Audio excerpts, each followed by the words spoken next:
As Mike Schreiner looks to the future following his election as Ontario's first Green MPP, he touches on the level of effort needed to capitalize on the breakthrough in 2018, his victory in environmentally conscious Guelph, a former Liberal stronghold, drew heavily on resources from nearby ridings and enjoyed the right mix of circumstances. Having won a seat in the provincial legislature, Ontario Green Party leader Mike Schreiner is setting his sights on growing the party. Winning that first seat was key and should lead to more votes next time, he says, pointing out that British Columbia now has 3 Green MPPs and Prince Edward Island has 2. Chris Seto, Metroland. The seat was left vacant by the retirement of veteran Cabinet Minister Liz Sandals as her party's support collapsed province-wide amid an NDP surge and local concerns about Doug Ford's premier defying a progressive Conservative sweep. We even had people who were running, candidates themselves, that instead of canvassing themselves came to Guelph, particularly on weekends, says Schreiner, party leader since 2009. Of his door-to-door army of supporters, they knew that winning our first seat was the top priority and it would then lead to more Green votes in the next election, he adds, noting British Columbia now has 3 Green MPPs and Prince Edward Island 2, with hopes high in New Brunswick's fall election. Article continued below. While Schreiner's win was a huge morale boost for the party in his 4th attempt at a coveted spot in the legislature, the Greens did not make serious gains in the rest of the province, remaining a distant 4th or 5th in most ridings. We had 2 objectives, to elect our first Green MPP, and to increase our vote total across the province, which we did do, barely. He acknowledges of the gain of 31,451 ballots to just under 264,000, it wasn't a substantial increase. But we feel good. Wilfrid Laurier University political scientist Barry Kay says the Greens will likely need substantial wind at their backs to win another seat in 4 years, although holding a seat will increase the odds. Schreiner is included in the televised leaders debate. Schreiner was not included in this election's debates. What's their opportunity for growth?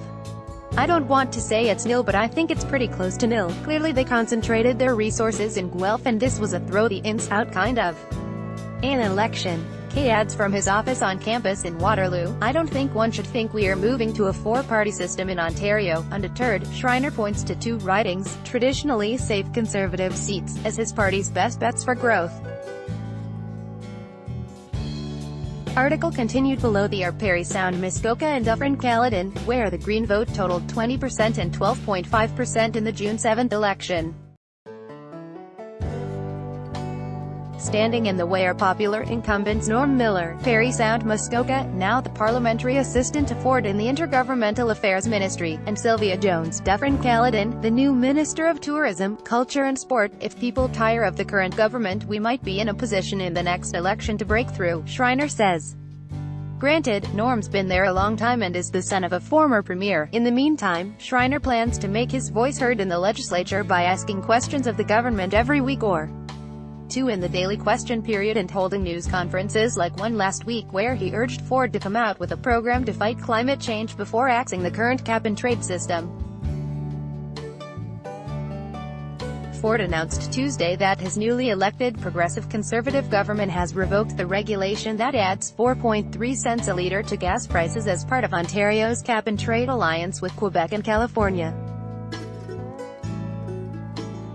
Schreiner's hoping to punch above his weight by working with the PCs, New Democrats are Liberals in developing environmentally sustainable policies on areas of mutual agreement, but said he will take tough stands when necessary with the government. It's a balance of cooperation and confrontation. Kay, the political science professor, said this is Schreiner's opportunity to help Ontarians better understand the Greens.